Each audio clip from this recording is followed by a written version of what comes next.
Bom dia, povo de Deus. Pessoal da amada igreja, com a graça e a paz do nosso Senhor Jesus Cristo. Pediu o Gabriel que levasse as amuletas ali, que eu vou ficar firme aqui, em nome de Jesus. Mas se eu precisar, eu peço uma cadeira, viu? Mas por enquanto não, está tranquilo. Eu tive a honra de ser confundido ali fora com o presbítero Edson. Fico honrado com isso, né? Aquele irmão nos ensinou várias coisas e, para mim em particular, ele ensinou que é possível a gente continuar fazendo a obra de Deus, mesmo com algumas dificuldades, né? É possível glorificar o nome dele. E eu queria, antes de iniciar, falar a respeito do 37º aniversário da nossa congregação, onde será comemorado no próximo domingo, dia 22, durante o horário da escola dominical. A gente vai ter um delicioso café, com a contribuição de todos os irmãos, né? Quem vai fazer esse café somos nós, né? Então, que as mulheres possam trazer o alimento, né? Os homens possam trazer as bebidas, né? E os jovens possam trazer frutas e indicar até açaí, né? Então, fica aí, tem pro paladar mais variado, né? Então, vocês todos são convidados a participar. É um momento de celebrar, né? De se alegrar, porque graças a Deus nós estamos fazendo 37 anos, né? De congregação aqui. Hoje nós vamos falar sobre o valor da família. O valor da família, né? E antes de iniciar a mensagem, eu queria agradecer a pessoas que eu nem conheço, sabe? Eu trouxe comigo aqui este livro. Alguém já viu um livro desses aqui? Este livro, aqui está a minha letra, eu ganhei em 20/11/1991. Eu tinha 11 anos de idade quando eu tive contato com esse livro. E esse livro mudou a minha vida. Do dia que eu recebi esse livro, eu comecei a ler essa palavra. E essa palavra mudou a minha vida. E eu queria agradecer, aqui diz que são os Gideões Internacionais. Eu queria agradecer esses Gideões e falar para eles que, apesar de não conhecer a vida deles, eu fui alvo da obra deles. E que eles continuem fazendo essa boa obra para a honra e glória do nosso Deus. Que a palavra de Deus, ela é preciosa e ela muda a vida de todo ser humano que queira, né, apreciar essa palavra. Vamos orar? Ó Pai, nós queremos agradecer ao Senhor por mais essa oportunidade que o Senhor nos dá de meditar na Tua palavra, de nos reunir como igreja do Senhor, de participar da Santa Ceia, de podermos contribuir com a Tua obra através da oferta, e de agora, Pai, poder meditar nas Sagradas Escrituras. Pai, que seja o Senhor, Pai, a voz que fala no nosso coração, que seja o Teu Santo Espírito a nos conduzir. Nós não queremos nada do homem, Pai, porque o homem não tem nada a nos oferecer, mas nós queremos do Senhor, Pai, porque sabemos que o Senhor, Pai, quer nos abençoar. O Senhor, Pai, tem um plano maravilhoso para cada alma aqui. O Senhor deseja estar com cada alma e ter um relacionamento profundo e sincero. E nós Te adoramos por isso, Pai, porque o Senhor é o único Deus digno de adoração. Muito obrigado, Pai. Que o Senhor nos conduza em nome do Senhor Jesus. Amém. Então, o valor da família. Esse é o tema que nós vamos meditar. Você saiu de uma família. Você pertence a uma família. Famílias estão sendo formadas aqui, não é? Ou temos projetos de formar novas famílias. Eu não sei se você já viu, mas algumas pessoas que querem confundir a humanidade, que querem trazer confusão, eles começam a questionar se o Senhor Jesus se casou. Você já deve ter ouvido alguma coisa nesse sentido. especulam, né, que ele teria se casado, teria tido filhos. Eu não sei de onde eles tiram isso, né? Mas isso nos faz refletir, né? Se ele tivesse se casado, como seria a família de Jesus? Como seriam educados os filhos de Jesus? Como seria a esposa de Jesus? Né? Mas eu quis fazer esse parênteses aqui porque eu vou voltar nesse parênteses no final, tá bom? Quando o Senhor dos Exércitos, nosso Deus, chama Abrão, ele promete que iria fazer de Abrão uma grande nação.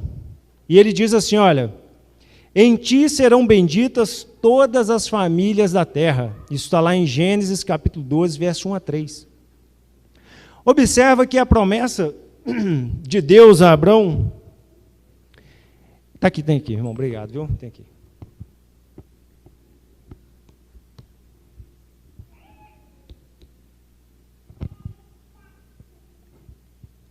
Desculpe, irmãos. Hoje eu já falei muito na cabeça dos jovens lá em cima, dos jovens adolescentes. Aí a voz dá uma falhada. Eu queria aproveitar para convidar, viu?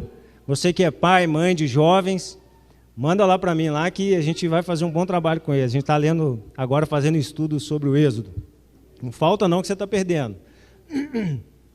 Então Deus faz a promessa a Abrão, ainda nem tinha mudado o nome para Abraão, falando que nele seriam benditas todas as famílias da terra. Quando o Senhor fala todas, qual fica de fora? Nenhuma. Então a nossa família é abençoada através da bênção de Deus, que foi prometida ao então Abrão, que veio se chamar depois Abraão. Na leitura que foi feita, nós podemos observar o Senhor Jesus iniciando os seus sinais, os sinais de poder, os milagres, em um momento de nascimento de uma família, que é o casamento. O casamento é o nascimento de uma nova família. E esse texto que o Gabriel, nosso irmão Gabriel leu, ele esclarece muitas coisas para nós, não é? Importantes pontos são esclarecidos nesse texto a respeito de Maria e da própria família do Senhor Jesus. Se você observar no versículo 4 e 5 dessa passagem, né, nós sabemos que Maria, ela foi uma mulher excepcional. Ela foi uma mulher santa, escolhida por Deus, separada por Deus. E a própria mãe do Senhor Jesus, ela fala com aqueles homens algo muito importante. Porque ela fala com o Senhor Jesus, olha, acabou o vinho. E o Senhor Jesus fala, mulher, que tenho eu contigo, não é chegada a minha hora. Aí, Maria faz uma declaração para todos nós. Né? Foi para aqueles servos, mas ela é para toda a humanidade. Vocês obedeçam a tudo que Ele vos disser. Jesus diz para nós que Ele é o caminho, a verdade e a vida. Que não há outro que pode levar até Deus a não ser Ele. Então essa mulher excepcional está falando para a humanidade, ouça o que Jesus diz, escute Ele. E essa hora fica evidenciada que ela não tem nenhuma ascensão sobre Ele, mas que Ele sim tem o poder de todas as coisas. E no verso 12, sua mãe, seus irmãos e seus discípulos, né? Evidenciando que Jesus tinha uma família como outra família qualquer. Que Jesus tinha irmãos, tinha irmãs, e separando esses irmãos dos próprios discípulos. Né? Às vezes nós ouvimos alguém defender, isso daí que ela se conservou virgem, né, depois do nascimento de Jesus, mas aqui nós vemos claramente que ela teve outros filhos, né? Isso dá a entender como era a família do Senhor Jesus. E nós sabemos que a promessa que Deus fez ao então Abrão, de que em Abrão seriam benditas todas as famílias da terra, essa promessa se cumpre exatamente no Senhor Jesus. Quando Ele, na cruz, Ele consegue vencer a morte, ele consegue cumprir o seu plano, o plano do Pai de salvação, ele consegue se entregar como o Cordeiro perfeito e consegue resgatar a humanidade. E aí, a nossa família é abençoada. Agora, abra comigo em Gênesis, capítulo 1, versículo 27. Gênesis 1, 27.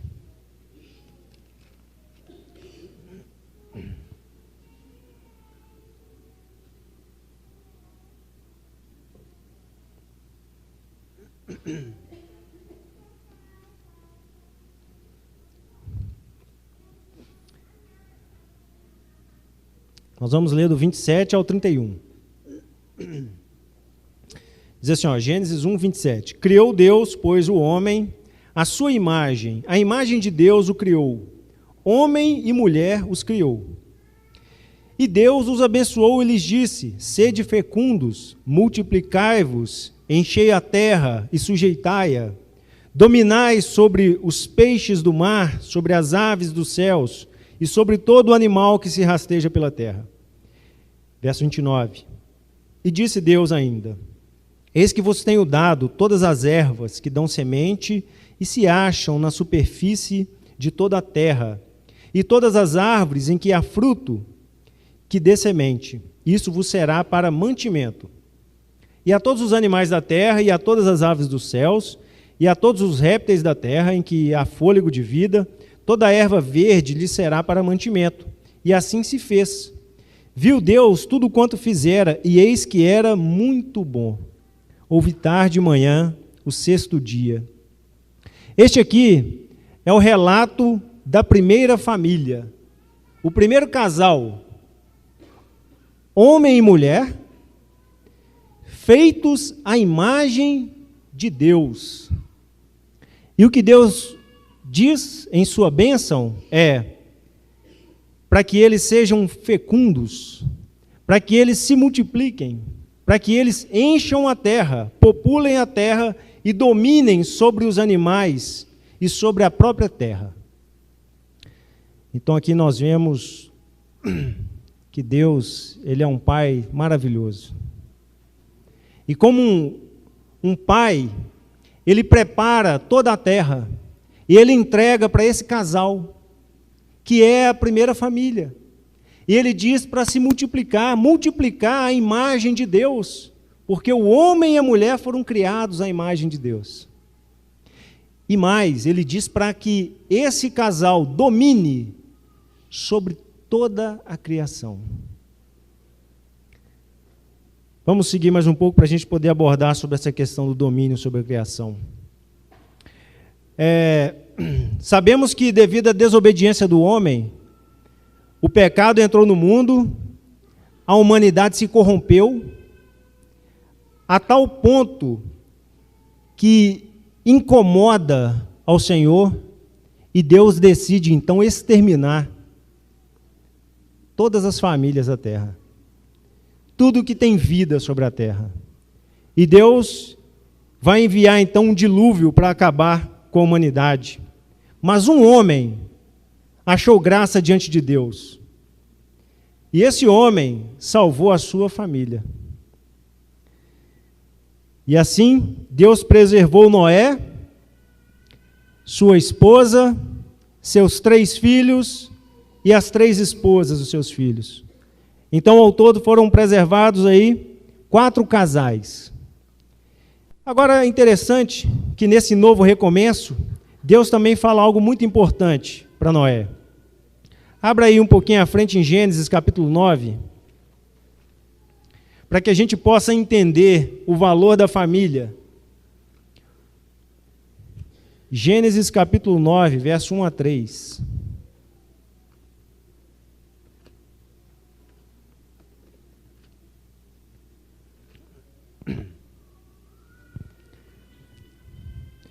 Gênesis capítulo 9, a partir do verso 1. Abençoou Deus a Noé e a seus filhos, e lhes disse, sede fecundos, multiplicai-vos e enchei a terra. Pavor e medo de vós virão sobre todos os animais da terra e sobre todas as aves dos céus. Tudo que se move sobre a terra, e todos os peixes do mar nas vossas mãos serão entregues. Tudo o que se move e vive, ser-vos-á para alimento. Como vos dei a erva verde, tudo vos dou agora. Então observe que Deus, após a criação de Adão e Eva, Ele dá um recado para Adão e Eva, de se multiplicar, de ser fecundo, de encher a terra e dominar sobre as coisas criadas, e que eles poderiam alimentar de toda a erva e todo o fruto. E agora, quando Noé sai da arca com sua família, Deus dá um outro recado para Noé, e Deus fala, olha, multiplique, seja fecundo, e da mesma forma que eu te dei tudo para alimento antes, as árvores e os frutos, agora eu também te dou os animais. E a partir daí nós temos conhecimento do churrasco, né? Então, Noé foi abençoado e Deus agora liberou que ele também poderia se alimentar. Com exceção do sangue, que é uma ressalva que o Senhor Deus faz logo na sequência, e que isso é repetido para a igreja através do apóstolo Paulo, não é? A carne com a sua vida a gente não come, a carne com o sangue a gente não come. Ok, então, eles deveriam encher e dominar. E essa questão do domínio é para que fique claro, sabe, meu irmão, minha irmã, amigos que nos ouvem, nos veem agora, o homem não deve se submeter a animais. Porque nós observamos uma certa inversão de valores nisso aí também. O homem é a coroa da criação. Quando o apóstolo Paulo vai falar para a gente por que tantas pessoas vivem de forma baixa, no pecado, experimentando uma escravidão terrível, ele vai falar para a gente que é porque eles não glorificaram a Deus. E é porque eles serviram a criatura no lugar do Criador. Nós não estamos aqui para servir criatura nenhuma do mundo. Nós estamos aqui para servir a Deus, o único e verdadeiro. E todas as coisas, nós temos, as coisas criadas, nós temos domínio. Tá? Então não deixe o seu cachorro mandar em você, por mais bonitinho que ele seja, né? Não deixe a comida mandar em você também, não. Claro que a Bíblia fala, tem uns que creem que pode comer de tudo, outros que não creem, a gente respeita, claro. Mas saiba você que você tem direito a isso. Saiba de você que Deus já liberou isso lá para Noé, né? Agora, no mesmo capítulo, a partir do versículo 7, Gênesis capítulo 9, versículo 7,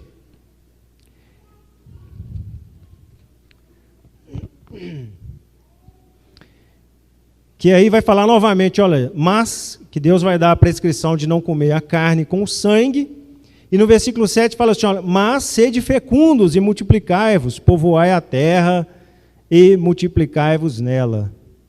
Você observa também o seguinte, né, que a família crescer agrada a Deus. Nós vivemos de uma sociedade atribulada, atrapalhada. Nós concentramos a população em pouca parte de terra. Isso tudo afeta a família. Né? Mas o plano de Deus é que as famílias sejam grandes, sejam numerosas. E aí nós vemos também que toda a política, né, que envolve a questão do aborto vai totalmente contra a Deus. Contra. Né? Também por esse princípio aqui. Agora, no versículo 8, disse também Deus a Noé e a seus filhos, eis que estabeleço a minha aliança convosco, e com a vossa descendência, e com todos os seres viventes que estão convosco. Então, Deus está estabelecendo uma aliança com Noé e com os descendentes de Noé. Você já conheceu algum descendente de Noé? Se você não conheceu, só olhar para o lado. Você vai ver um descendente de Noé aí. Tanto as aves, versículo 10, né? Com todos os seres viventes que estão convosco, tanto as aves, os animais domésticos e os animais selváticos que saíram da arca, como todos os animais da terra. Verso 11. Estabeleça a minha aliança convosco. Não será mais destruída toda a carne por água de dilúvio. nem mais haverá dilúvio para destruir a terra. Disse Deus: este é o sinal da minha aliança, que faço entre mim e vós, e entre todos os seres viventes que estão convosco, para perpétuas gerações. Porém, nas nuvens, o meu arco será por sinal da aliança entre mim e a terra. Sucederá que, quando eu trouxer nuvens sobre a terra, e nelas aparecer o arco, então me lembrarei da minha aliança, firmada entre mim e vós, e todos os seres viventes de toda a carne, e as águas não mais se tornarão em dilúvio para destruir toda a carne. O arco estará nas nuvens, vê-lo-ei, me lembrarei da aliança eterna entre Deus e todos os seres viventes, de toda a carne que há sobre a terra. Disse Deus a Noé: este é o sinal da aliança estabelecida entre mim e toda a carne sobre a terra. O arco-íris. Então, o arco da aliança de Deus com Noé é o arco-íris. É o que nós conhecemos, né? Esse arco que aparece nas nuvens, né? É um sinal que Deus não destruirá os seres vivos com outro dilúvio. E cuidado, irmãos, nós precisamos ensinar nossas crianças que o arco não é um símbolo de uma causa pecaminosa, mas é a aliança de Deus com toda a vida. Em Marcos capítulo 10, versículos 6 a 9,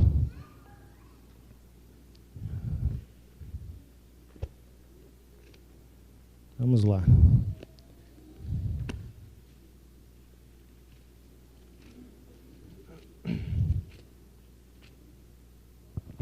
Marcos 10, 6 a 9.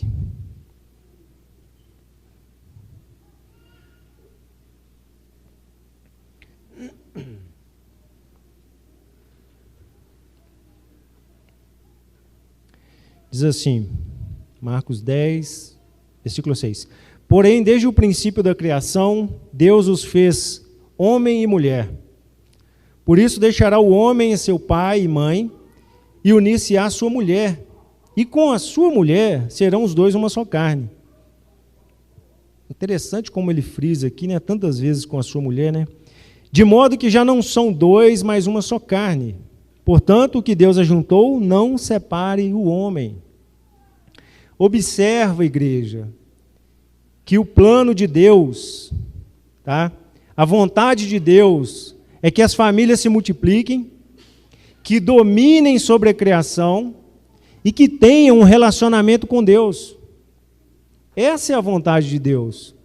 Família forte e saudável vai gerar filhos fortes e saudáveis, que vão gerar famílias fortes e saudáveis. E famílias fortes e saudáveis vão contribuir para um bairro saudável, para uma cidade saudável, para um estado saudável, para um país saudável e para um mundo saudável. Então, se nós observamos que no mundo está faltando essa saúde mental, intelectual, de princípios, de moral e de ética, é porque isso está faltando aonde? Na célula, que é a família. Então, nós precisamos cuidar da família. E é por isso que nós entendemos como o diabo tem atacado a família. Porque ele sabe que atacando a família, ele vai destruir a célula mãe de uma sociedade forte, de uma igreja forte. Uma família destruída vai gerar filhos destruídos. E aí o diabo vai poder escravizar o ser humano. Que é isso que ele quer. Matar, roubar e destruir o ser humano. Então nós temos visto como o inimigo tem atacado, temos testemunhado o massacre da família, com a destruição das referências e a inversão de valores. Observa bem, destruição das referências e a inversão de valores. A mídia, a escola, a faculdade têm pervertido os valores e empurrado a família em direção a um precipício. Eu e você nós precisamos ser defensores da família. Você jovem precisa ser defensor da família. Você pai, você mãe, nós precisamos defender a família. Sabe por quê? Porque a família é um projeto de Deus. Porque a família agrada a Deus. Nós não acabamos não, hein? Você vai entender um pouquinho mais do que eu estou falando. Então, cuide de sua família. Eu não sei qual família você tem, mas você que é filho, você que é filha, você que é mãe, esposa, cuide de sua família. E você que é pai e marido, espera um pouquinho que eu tenho um recado especial para você, tá? Então, filhos e filhas, esposas, cuidem da família. A Bíblia está repleta de ensinamentos, de como você deve fazer isso, de como você deve ser como filho. Sabia que tem uma função do filho e da filha? Sabia que tem filho e filha que acabam sendo instrumento para a separação do casal? Que você, filho e filha, não seja isso. Esposas, sabiam que tem mandamentos para vocês serem boas esposas, boas mães, para vocês edificarem a sua casa, que a esposa sábia edifica a sua casa e a tola destrói com as próprias mãos? Tomem cuidado, fiquem atentas. Então, cada um deve cumprir bem o seu papel dentro da família. E em Efésios capítulos 5 e 6, vai dar orientações maravilhosas. Efésios capítulos 5 e 6, eu não vou ler agora, mas lá tem orientações maravilhosas para o filho, para os filhos, né? Para a esposa, para o marido, para todos viverem de forma harmoniosa esse projeto da família. Agora, eu sei que tem desafios. O Senhor não falou que ia ser fácil. Mas eu sei que quando a gente alicerça a nossa casa na rocha, o vento sopra, a tempestade vem, mas a casa fica firme. Observe que o Senhor Jesus Cristo não falou que não ia vir vento, que não ia acontecer tempestades. Vão acontecer, mas a casa alicerçada sobre a rocha permanece. Agora, você que é marido e pai, né? Ou somente marido, ou que está querendo ser marido, né? Os projetos de família, que maravilha. Que você continue esse projeto de ser um marido e de ser um pai. E eu queria que você entendesse que há uma missão para você. Deus chamou você para você ser o líder da sua família, ser o cabeça da sua casa, para você ser o protetor da sua família, para você ser o provedor da sua família, para você ser o guia espiritual da sua família, para você ser o sacerdote da sua família. Então, que você, homem, e eu, nós possamos assumir o nosso papel, que nós possamos ter coragem. Você precisa entender que a destruição do patriarcado é um projeto do demônio para destruir as famílias. Porque ele sabe que, tirando a proteção do pai, vai de mal a pior. Ele sabe que um filho que não é educado na presença de um pai é muito difícil de ser conduzido. Claro que nós temos homens pecadores, assim como mulheres pecadoras, como jovens pecadores. Não estou falando disso. Eu estou falando do projeto de Deus para a família. Então, esse é um projeto diabólico. Homens, assumam seu papel, sejam fortes e corajosos. Talvez você não teve a oportunidade de viver uma família conforme o projeto de Deus. Esse é fato. Talvez você não teve uma família estruturada, não teve a presença de um pai, que é coisa tão comum, não é? Porque a nossa geração já está passando por uma geração de famílias destruídas. Eu não sei imaginar a minha vida se eu não tivesse o meu pai. Para me corrigir, para me educar, para me bater. Eu não sei.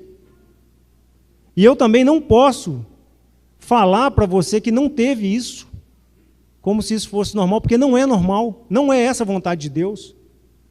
A criança precisa do exemplo do pai e da mãe. Ela precisa do acompanhamento para se tornar um adulto saudável.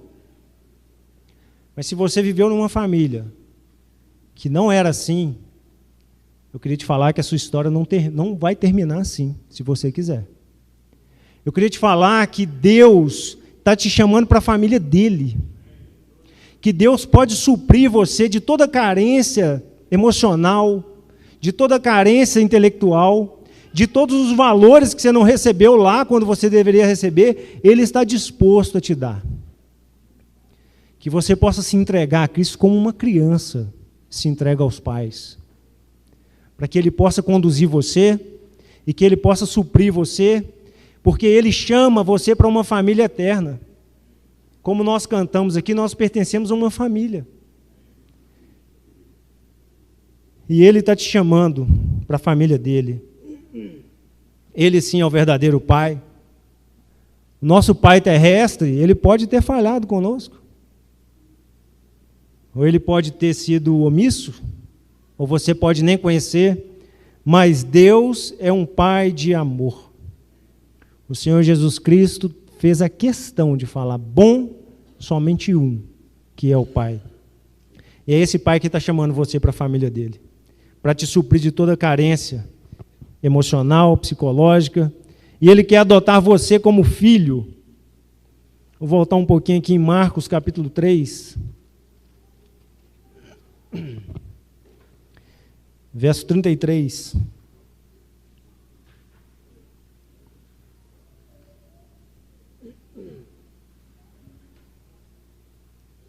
Marcos 3, 33 ao 35.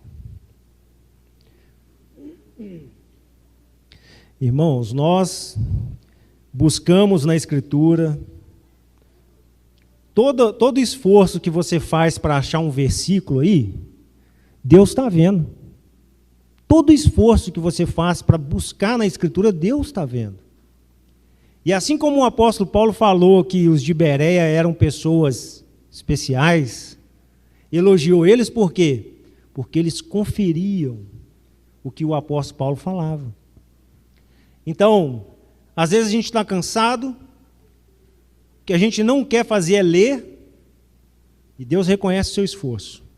Quando você abre a Escritura para ler. Não teria sentido a nossa pregação se a gente não tivesse alicerçado na palavra. Então, irmãos, vamos nos esforçar para a gente ler, reter e usar. Marcos capítulo 3, verso 33, diz assim, ó. Então ele lhes respondeu dizendo, quem é minha mãe e meus irmãos? E, correndo olhar pelos que estavam assentados ao redor, disse, eis minha mãe e meus irmãos. Portanto, qualquer que fizer a vontade de Deus, esse é meu irmão, irmã e mãe. Jesus está falando comigo e com você. A minha família são aqueles que fazem a vontade de Deus. Jesus quer você como irmão, como irmã. Jesus quer você como família de Deus. Nós precisamos querer ser os filhos adotivos de Deus. E aí, daquela brincadeira que eu fiz no início, sobre Jesus, possível casamento, como seria, né? Se Jesus tivesse uma família biológica, como seriam seus filhos? Eu queria que você abrisse lá em Apocalipse 19, para você entender algo importante.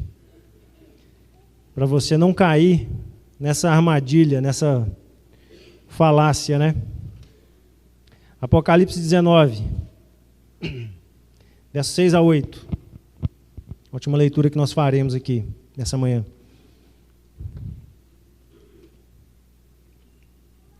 Preste bastante atenção, irmãos. Como que começou lá em Gênesis o projeto de Deus? Família. Criação das coisas, para que essa família pudesse habitar e dominar e viver e multiplicar. A criação do homem e da mulher. E o Senhor Deus falando, família, se multipliquem sobre a terra. Dominem sobre as coisas criadas. E agora, nós estamos aqui no último livro da Bíblia, Apocalipse, e a gente vai ver algo muito interessante. Apocalipse 19, verso 6 diz assim, olha, então, ouvi uma como voz de numerosa multidão, como de muitas águas, e como de fortes trovões, dizendo, aleluia, pois reina o Senhor nosso Deus, o Todo-Poderoso.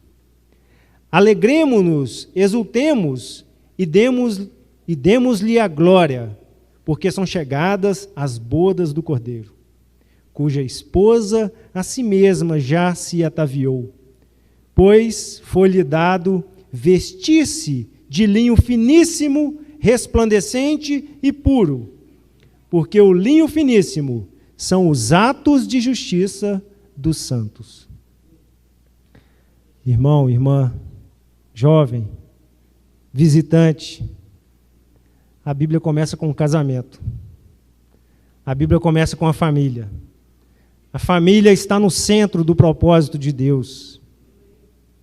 E a Bíblia encerra com outro casamento, com outra família. E você sabe por quê que o Senhor Jesus Cristo, quando esteve aqui, em carne, filho do homem, não se casou? Porque a noiva não estava pronta. Nós somos a noiva.